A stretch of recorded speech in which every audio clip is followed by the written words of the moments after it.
You know what? I deserve to have a little fun. That's what I told myself as I applied my lipstick in the bathroom mirror at Pulse nightclub, adjusting my black dress one more time. It was my 32nd birthday party, and I was going to enjoy myself whether Simon liked it or not. The music was pounding, the drinks were flowing, and I felt absolutely electric. It was my 32nd birthday party at downtown's hottest club, and for the first time in months, I felt truly alive. The attention, the compliments, the way Kellen Drake from HR kept finding excuses to lean close and whisper in my ear, this was exactly what I'd been missing. "You look incredible tonight, Evee," Kellen said, his breath warm against my neck as we swayed to the music. His hand rested on my lower back, and I could feel the heat radiating through my dress. I giggled, feeling deliciously rebellious. "You're not so bad yourself." From our reserved table, I could see Simon watching us with that familiar disapproving frown. My husband had been such a killjoy lately, always questioning where I was going, who I was texting, why I needed new clothes. He just didn't understand that a woman needed to feel desirable, needed to have fun. "Evie's finally letting loose," my sister Lauren called out, raising her cosmopolitan in celebration. "It's about time." My coworker Dina nodded enthusiastically. "Girl, you deserve this. You work so hard and you look amazing tonight." I beamed at their support. At least someone understood that I wasn't doing anything wrong. I was just dancing, just enjoying myself at my own birthday party. What was so terrible about that? Kellen spun me around, and I laughed breathlessly. "You're such a good dancer," I told him, placing my hand on his chest. "Simon never wants to dance anymore." "His loss," Kellen murmured, pulling me closer. "A beautiful woman like you should never be ignored." The compliment sent a thrill through me. When was the last time Simon had called me beautiful? When was the last time he'd looked at me the way Kellen was looking at me right now? "Evie, maybe we should head back to the table." Simon appeared beside us, his voice tight with barely controlled frustration. I rolled my eyes. "We're just dancing, Simon. Don't be so paranoid." "This doesn't look like just dancing to me." "That's because you're being ridiculous," I snapped, not stepping away from Kellen. "It's my birthday, and I'm having fun. Maybe you should try it sometime." Simon's jaw clenched. "People are staring, Evie. This is inappropriate." "You know what's inappropriate." I felt my temper flaring, fueled by alcohol and embarrassment. "Your jealousy, your constant suspicion. I'm tired of walking on eggshells around you." The music seemed to fade as our voices grew louder. I was dimly aware that our friends and family were watching, but I didn't care. I was sick of Simon's controlling behavior, sick of feeling guilty for enjoying myself. Kellen tried to step back, sensing the tension, but I caught his arm. "Don't go anywhere, I'm not done dancing." "Evie, please," Simon said through gritted teeth. "Let's discuss this at home." "No," I said defiantly. "I'm tired of your discussions. I'm tired of you making me feel bad for having friends, for going out, for existing." The words were tumbling out now, 3 drinks giving me the courage I'd been lacking for months. "You want to control everything I do, everyone I talk to, well, I'm done with it." "I just want my wife to act like she's married," Simon said quietly, but his words carried, in the sudden lull between songs. That's when something inside me snapped. The way he said "my wife" like I was his property, like I belonged to him instead of being my own person. I turned to face him fully, my cheeks flushed with anger and alcohol. "You know what, Simon?" I said loudly, not caring that everyone could hear. "If you don't like it, divorce me." The words hung in the air like a challenge. Our entire table fell silent. Lauren's mouth dropped open. Dina's eyes went wide. Even Helen, Simon's mother, stopped mid-conversation to stare. But I wasn't done. The alcohol and adrenaline were coursing through my veins, and I felt powerful, unstoppable. I turned back to Kellen, who was looking increasingly uncomfortable, and before anyone could react, I grabbed his face and kissed him. It wasn't a quick peck or an accidental brush of lips. It was a full, passionate kiss right there on the dance floor, in front of my husband, my family, and all our friends. I could hear gasps from our table, could feel the eyes of strangers watching, but in that moment, I didn't care. When I finally pulled away, Kellen looked stunned. Evie, There, I said, turning back to Simon with my chin raised defiantly. Now you have something real to complain about. Simon's face had gone completely white. For a long moment, he just stared at me, and I could see something dying in his eyes. Something that had been there for 13 years of marriage was just gone. Evie, what have you done? Helen whispered from the table, her hand pressed to her chest. I've shown everyone who I really am, I said, still riding the high of rebellion. I'm not going to apologize for living my life. Simon didn't say another word. He simply turned and walked away, pushing through the crowd toward the exit. I watched him go, expecting to feel victorious, but instead, a cold knot formed in my stomach. Maybe you should go after him, Lauren suggested quietly, her earlier enthusiasm completely gone. Why? I asked, though my voice sounded less confident now. He's the one with the problem. He's the one who can't handle his wife having friends.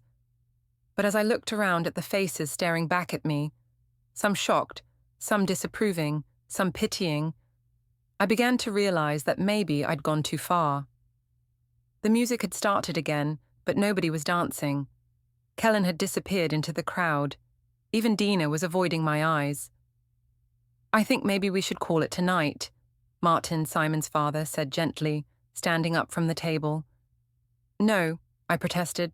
It's my birthday party, we're staying. But one by one, people began gathering their things. Helen shot me a look of pure disgust before following her husband toward the exit. Other friends made quiet excuses about babysitters and early mornings. Within 20 minutes, my birthday party had completely dissolved. I stood there in my beautiful new dress, surrounded by empty glasses and abandoned purses, wondering how everything had gone so wrong so quickly. Come on, Evie, Lauren said softly, touching my arm. Let me drive you home. I don't understand, I said, suddenly feeling very sober. I was just having fun. Why is everyone acting like I committed murder?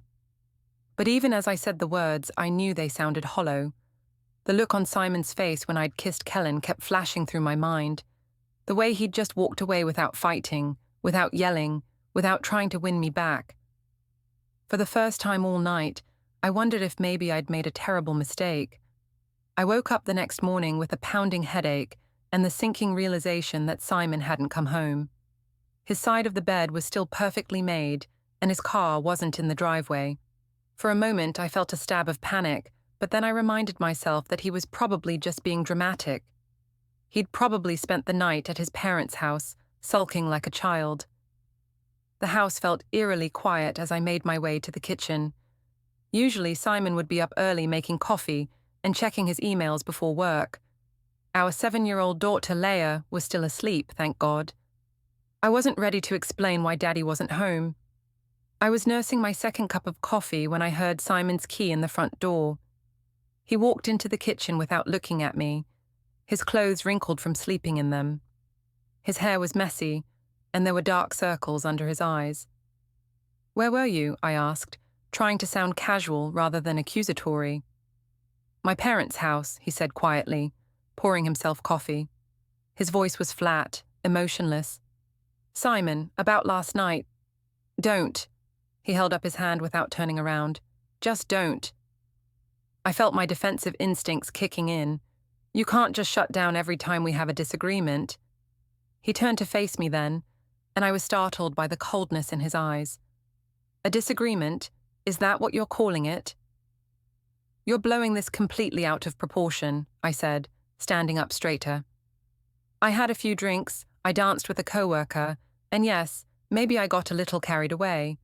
But you're acting like I burned down the house. Simon stared at me for a long moment. You kissed another man in front of our friends and family, Evie. You told me to divorce you, in public. I was drunk, I protested. People say things they don't mean when they're drunk. Do they? His voice was so quiet I had to strain to hear him. Or do they finally say what they've been thinking all along? Before I could respond, we heard Laya's footsteps on the stairs. Simon immediately straightened, putting on a forced smile as our daughter bounced into the kitchen in her pajamas. "Daddy, you're home!" She ran to him, and he scooped her up, holding her tight. "Of course I'm home, sweetheart. Did you sleep well?" "I had a bad dream," Laya said, wrapping her arms around his neck. "Mommy wasn't here when I woke up, and you weren't here either." I felt a flush of guilt. I'd been so hungover that I hadn't heard her calling for me. "Mommy was just sleeping really deeply, baby," I said, forcing a smile. "And Daddy had to leave early for work." Simon shot me a sharp look but didn't contradict me. "Well, I'm here now," he told Laya. "How about some pancakes?" As Simon busied himself making breakfast, I retreated to the living room to check my phone. I had several missed calls from Helen, which I immediately deleted without listening to. There were also a few texts from Lauren and Dina, asking how I was feeling and if everything was okay. Lauren had written, "Girl, that was intense last night. You okay? How's Simon handling it?" I typed back quickly, "He's being dramatic as usual. I'm sure he'll get over it." But even as I sent the message, I wasn't entirely convinced. There was something different about Simon this morning. Usually, after our fights, he'd try to talk things through, try to fix whatever was wrong. This cold, distant version of my husband was unfamiliar and unsettling. "Mummy, are you and Daddy fighting?" Laya asked when I returned to the kitchen. "No, sweetie," I said automatically. "Why would you think that?" "Because Daddy looks sad, and you keep making that face you make when you're mad." I glanced at Simon, who was focused intently on flipping pancakes. "Daddy's just tired from work, and Mummy's not mad, just sleepy." But Laya wasn't buying it. She was a perceptive kid, too smart for her own good sometimes. "Are you getting divorced like Emma's parents?" The question hit me like a physical blow. "Of course not," I said quickly. "Daddy and I love each other very much. Sometimes grown-ups just need space to think about things." Simon still didn't look at me, but I saw his shoulders tense. After breakfast, Simon disappeared into his home office with his laptop. I could hear him on work calls, but something about his tone seemed off. He was speaking more quietly than usual, and I caught fragments of conversations that didn't sound work-related. "I need to know my options," I heard him say during one call. "Yes, I understand the timeline." A chill ran down my spine. Surely he wasn't actually considering divorce. He was probably just venting to his brother or a friend. Simon was methodical about everything, but he wouldn't make such a drastic decision over one night of poor judgment. When Dina called that afternoon, I was grateful for the distraction. "How are you holding up?" she asked. "Last night was pretty crazy." "I'm fine," I said, glancing toward Simon's closed office door. "Simon's being his usual dramatic self, but he'll come around." "Men are so insecure," Dina said sympathetically. "They can't handle it when women have a little independence." "Exactly," I said, feeling validated. "I wasn't doing anything wrong. I was just having fun at my own birthday party." "And Kellen is such a sweetheart. He was really worried about you after everything went down." My heart skipped a beat. "He was?" "He asked me to make sure you were okay. He felt bad about the whole thing, but honestly, Simon was being ridiculous. You're allowed to dance with other people." After we hung up, I found myself thinking about Kellen. He really was sweet and attractive, and he made me feel appreciated in a way Simon hadn't in years. Maybe that's what this was really about. Not the kiss itself, but what it represented. The fact that someone else found me desirable, while my own husband seemed to take me for granted.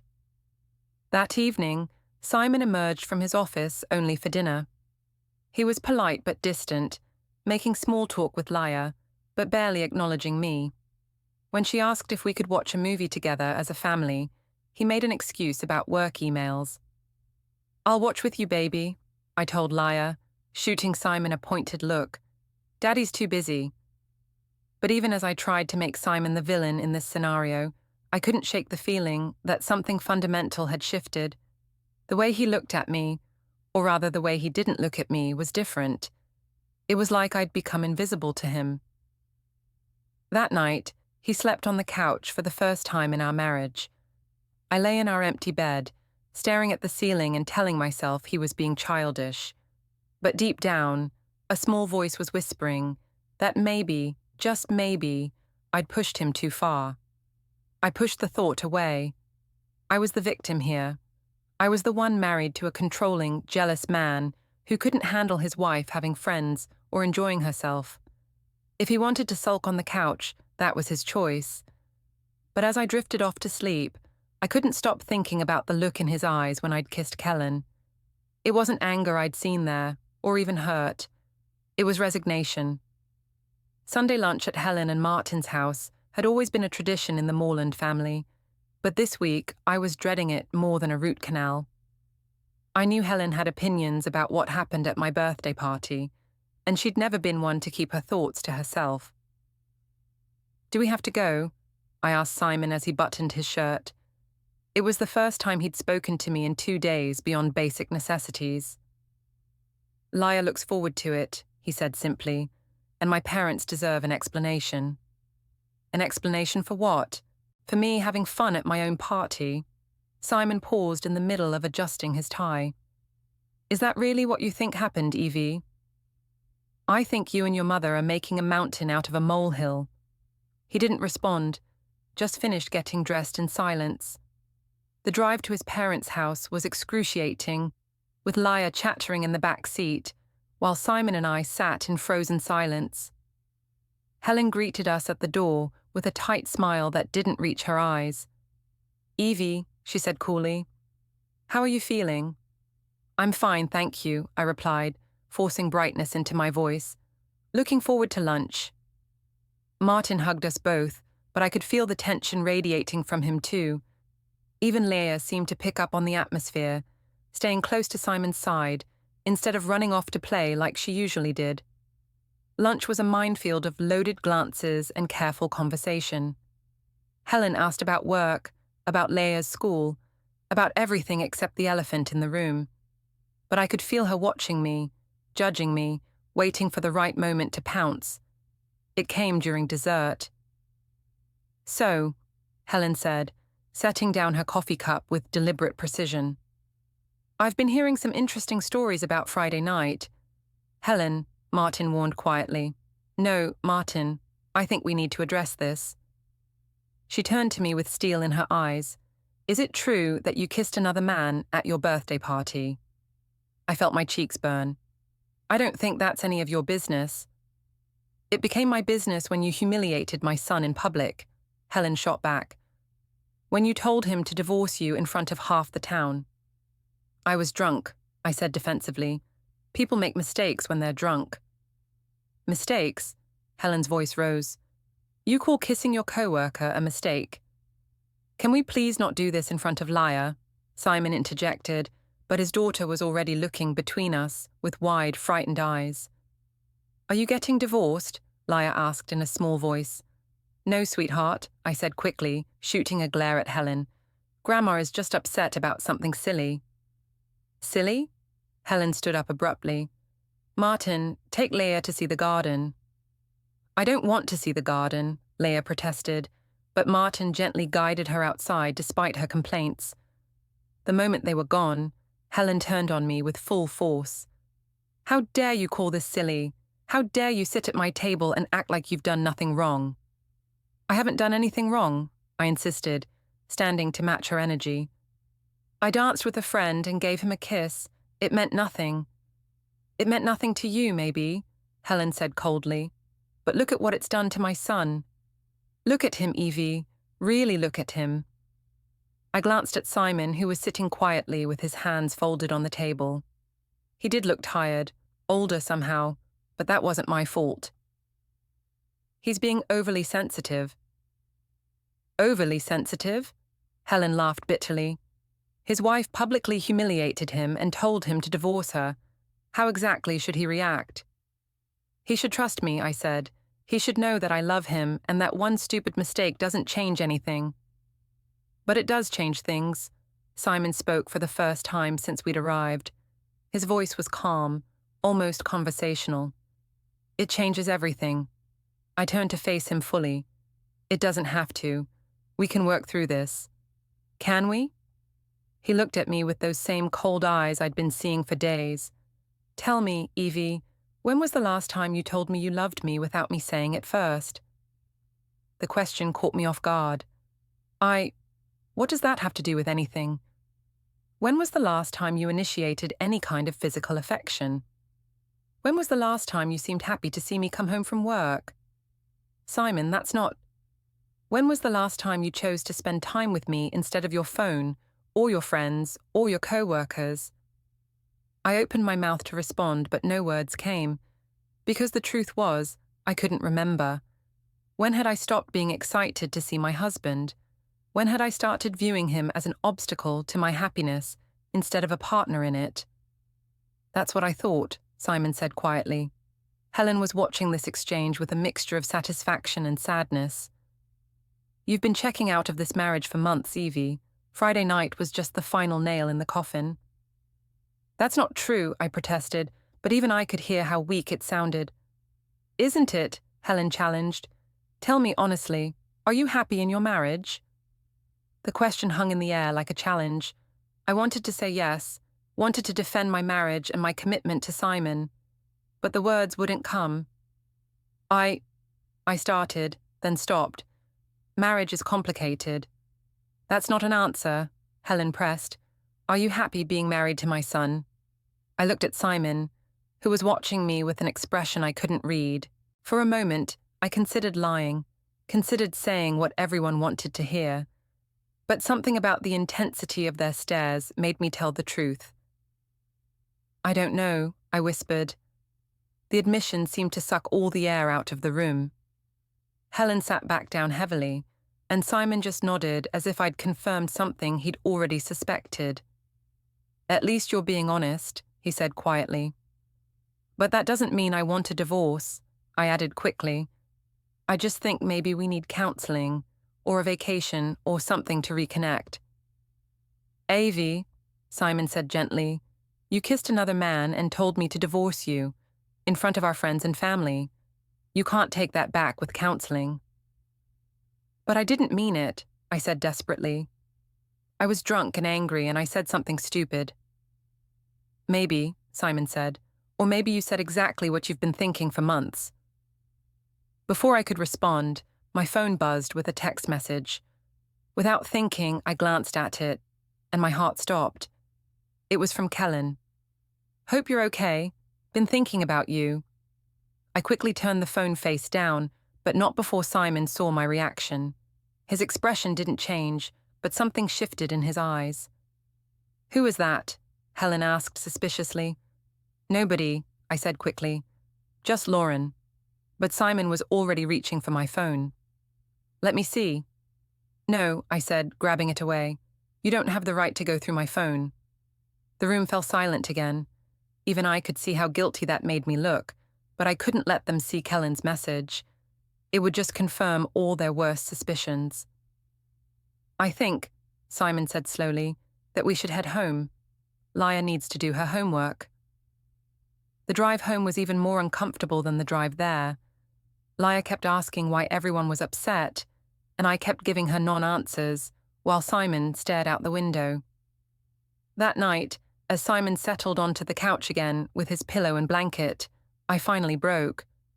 How long are you going to keep this up? I demanded. Keep what up? This silent treatment, this sleeping on the couch, this whole martyred husband act. He looked at me for a long moment. I'm not putting on an act, Evie. I'm trying to figure out how to move forward. Move forward with what? With my life, he said simply. With or without you. The words hit me like a slap. You can't be serious. I've never been more serious about anything in my life. I stared at him, searching for any sign that he was bluffing, that this was just another fight we'd eventually work through. But all I saw was a stranger wearing my husband's face.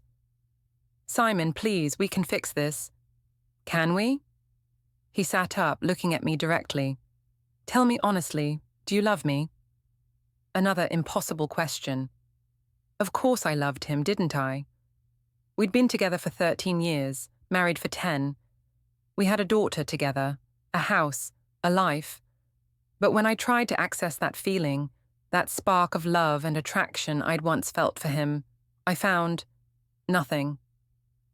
I started, then stopped. It's complicated. He nodded sadly. That's what I thought. As he settled back down on the couch, I retreated to our bedroom, feeling more alone than I had in years. I sat on the edge of the bed, staring at my phone and Kellen's message. Maybe Simon was right. Maybe I had been checking out of our marriage. Maybe Friday night wasn't a mistake, but a symptom of something bigger.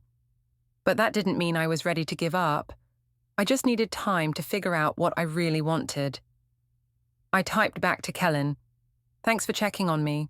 Things are complicated right now. His response came immediately. I'm here if you need to talk.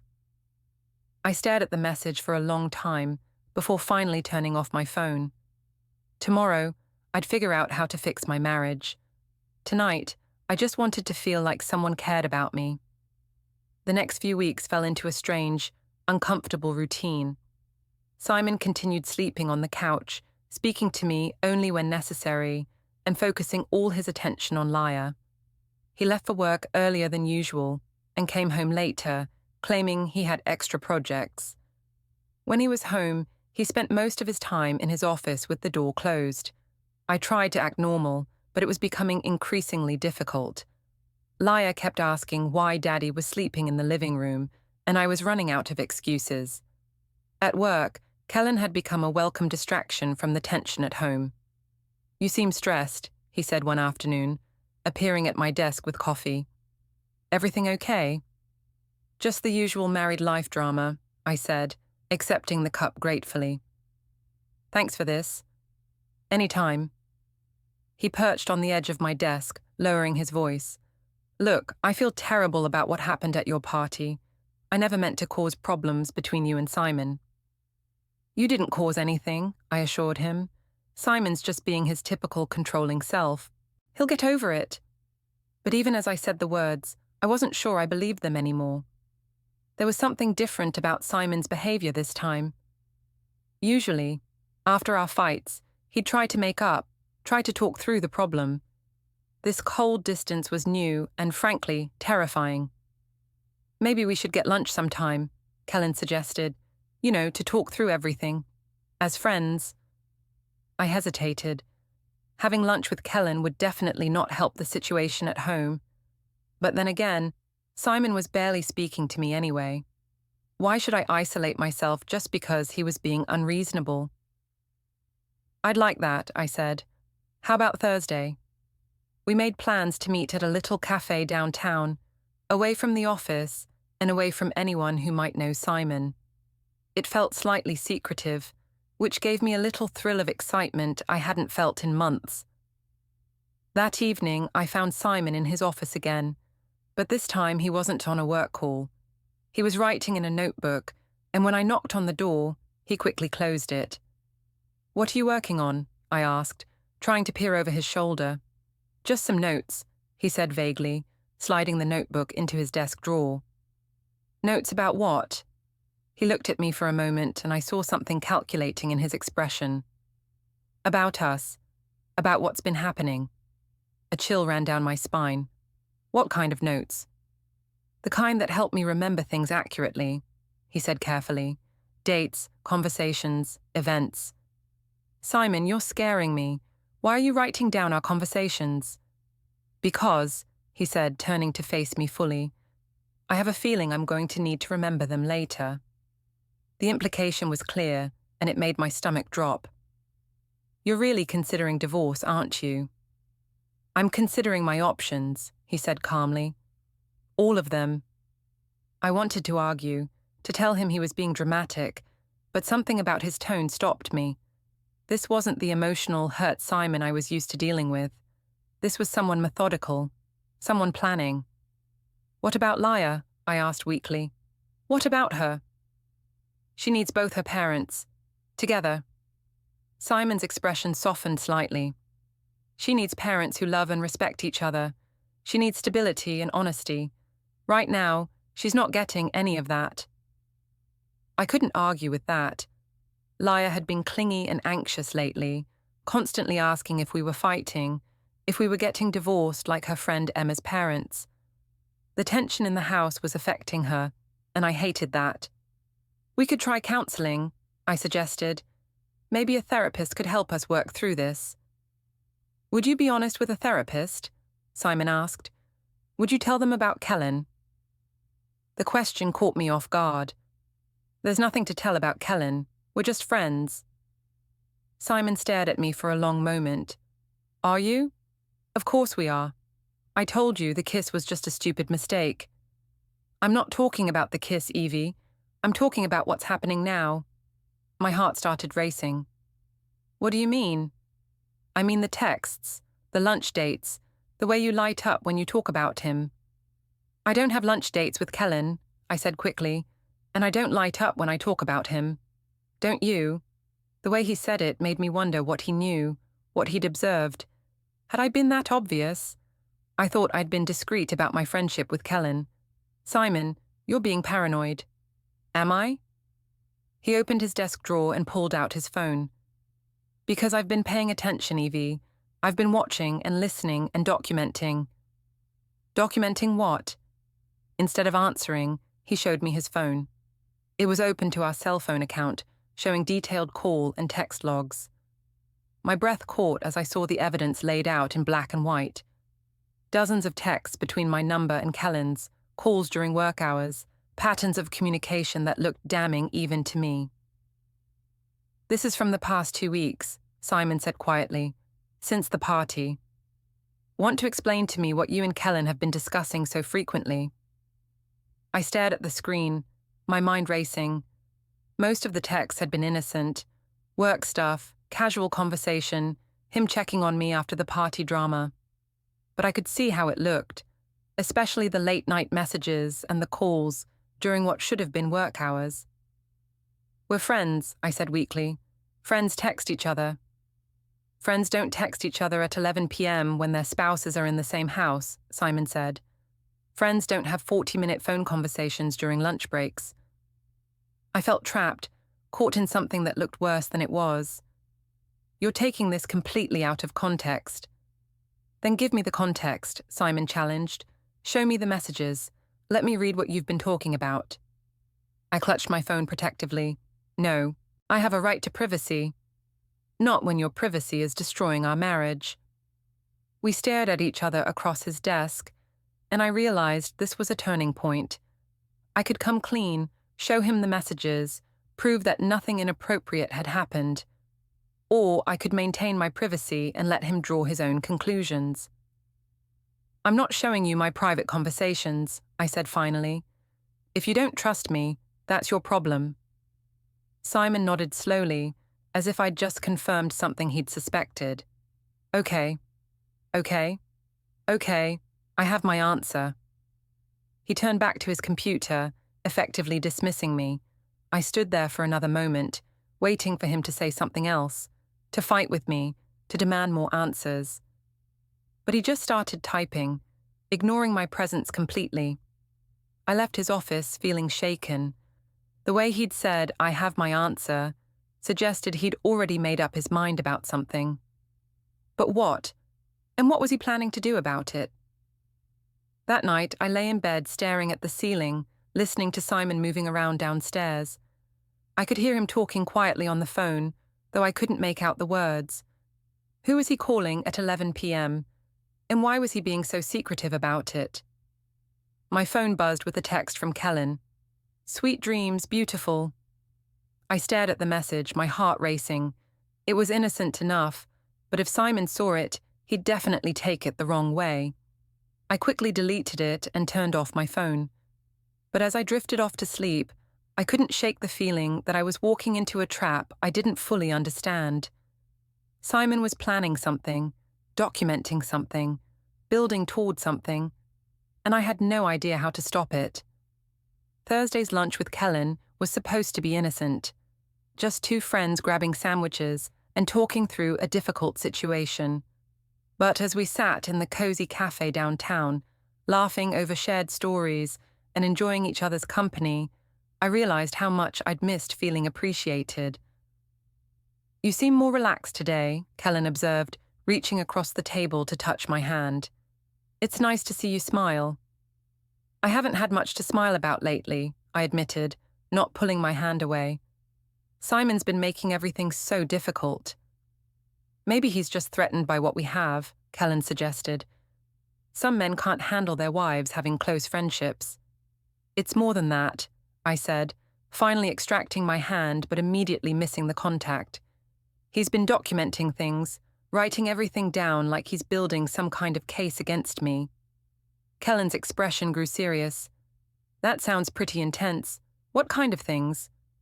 "Our phone records, our fights, even our conversations. He showed me all our text messages the other night."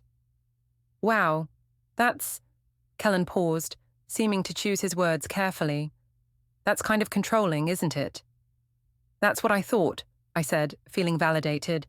"I mean, I have a right to privacy, to have friends. I shouldn't have to justify every conversation I have." "Absolutely not." Kellen leaned forward, his voice dropping to a more intimate tone. "You deserve to be with someone who trusts you, who makes you feel beautiful and appreciated." The way he was looking at me made my pulse quicken. This was dangerous territory, but it felt so good to be desired, to feel attractive and wanted after weeks of Simon's cold indifference.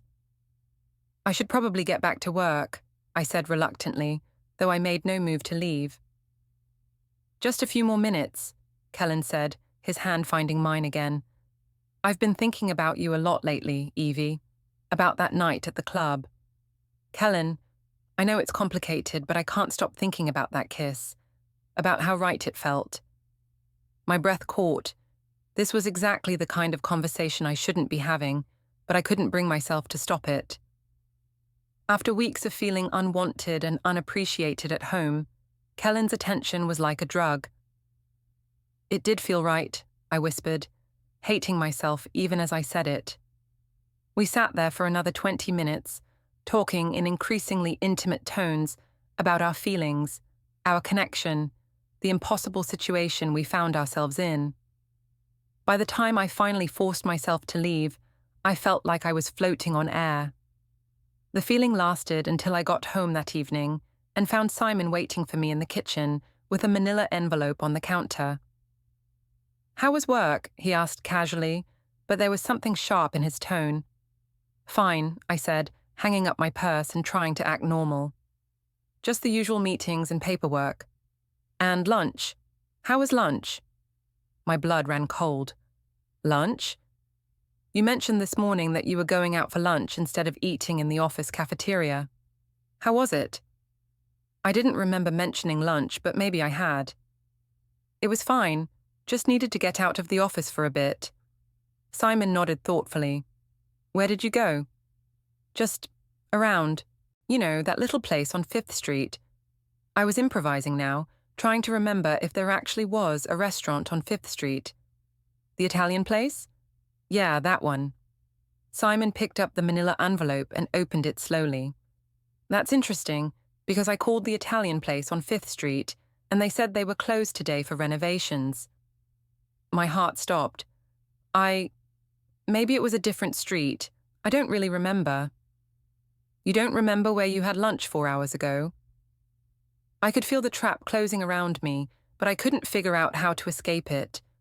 "Simon, why are you interrogating me about lunch?" Instead of answering, he pulled a photograph out of the envelope and placed it on the counter. It was a picture of me and Kellen at the cafe, his hand covering mine across the table, both of us leaning in close and smiling intimately. I stared at the photo in shock. "Where did you get this?" "Does it matter?" Simon's voice was deadly calm. "The question is, who is this man you're having lunch with while lying to your husband about where you are?" "It's just Kellen," I said weakly. "We were just talking." "Just talking?" Simon pulled out another photo, this one showing Kellen touching my face while I gazed up at him adoringly. "This looks like just talking to you." I felt sick. The photos made our lunch look like a romantic rendezvous, which, I guess, if I was being honest, it had been. But seeing it documented like this, seeing the evidence of my betrayal laid out so clinically, made me realize how far I'd fallen. "Simon, I can explain." "Can you?" He pulled out more photos, a whole series of them showing our increasingly intimate body language throughout the lunch. Because these photos tell a pretty clear story. "It's not what it looks like." "It looks like my wife is having an affair," Simon said quietly. "It looks like she's been lying to me for weeks about her relationship with this man. It looks like she's been sneaking around behind my back while I've been trying to save our marriage." "I'm not having an affair," I protested, though the words sounded hollow even to me. "We're just friends." Simon laughed bitterly. "Friends don't look at each other like this, Evie. Friends don't hold hands across restaurant tables. Friends don't lie about where they're going and who they're with." I stared at the photos, seeing myself through Simon's eyes for the first time. The woman in these pictures looked like she was falling in love. The woman in these pictures looked like she was betraying her husband and her marriage. "Where did you get these?" I asked again. "I hired a private investigator," Simon said simply. "After you refused to show me your phone, after you kept lying about your relationship with this man, I decided I needed professional help getting to the truth." "You had me followed?" "I had my wife's suspicious behavior documented," he corrected. "And it's a good thing I did, because clearly you have no intention of being honest with me." I felt like I was drowning. "Simon, please, we can work through this." "Can we?" He gathered up the photos and put them back in the envelope. "Tell me, Evie, are you in love with him?" The question hung in the air between us. I wanted to deny it, to lie one more time and try to salvage what was left of my marriage. But looking at those photos, remembering how I'd felt during lunch with Kellen, I realized I couldn't keep pretending. "I don't know," I whispered. Simon nodded as if he'd expected that answer. "Well, when you figure it out, let me know. In the meantime, I think you should know that I've filed for divorce." The words hit me like a physical blow. "You what?" "I filed the papers this afternoon. You'll be served tomorrow." "Simon, no, please, we can fix this." "No, Evie, we can't." He picked up the envelope and headed toward the door. "I'm taking Laia to my parents' house for the weekend. When we get back, I'd appreciate it if you could find somewhere else to stay while we work out the details." "You can't kick me out of my own house." "I'm not kicking you out. I'm asking you to leave voluntarily while we figure out custody and property division. Unless you'd prefer to explain to Laia why Mommy and Daddy are getting divorced because Mommy has a boyfriend." The threat was clear, and it terrified me. I couldn't bear the thought of Laia knowing the truth about what I'd done. "This is all happening too fast," I said desperately. "Can't we try counseling first? Can't we at least try to work things out?" Simon paused at the kitchen doorway. "I tried to work things out for months, Evie. I tried talking to you, spending time with you, reconnecting with you. But you were already gone, weren't you? You were already thinking about him." I wanted to deny it, but we both knew it was true. I had been thinking about Kellen, fantasizing about him, comparing him to Simon and finding my husband lacking. "I'm sorry," I whispered. "I know you are," Simon said sadly. "But sorry doesn't fix this. Sorry doesn't undo the lies or the betrayal or the humiliation. Sorry doesn't make me trust you again." He left me standing in the kitchen, staring at the empty space where the photos had been. In the distance, I could hear him talking to Laia, explaining that they were going to have a fun weekend at Grandma and Grandpa's house. I sank into a chair, finally understanding the full scope of what I'd lost. My marriage, my family, my home. All of it was slipping away because I'd been too selfish and too stupid to appreciate what I had. My phone buzzed with a text from Kellen. "Had an amazing time at lunch. Can't wait to see you again." I stared at the message, realizing that what had felt like the beginning of something beautiful was actually the end of everything I'd built over the past 13 years. I deleted the message and buried my face in my hands, finally understanding that some mistakes can't be undone. The divorce papers arrived Friday morning, delivered by a dispassionate process server. I stared at the stark legal documents reducing 13 years of marriage to cold divisions of property and custody. Calling in sick, I spent the day sobbing on my sister Lauren's couch, grappling with how quickly everything unraveled. Lauren insisted one kiss, and texts didn't justify divorce, but I confessed it went deeper, an emotional affair with Kellen that crossed lines beyond that single drunken moment. Simon, she said, should fight for us. Yet doubt lingered in her voice. She'd seen the investigators' photos. Sunday evening, bags packed, I waited in the living room.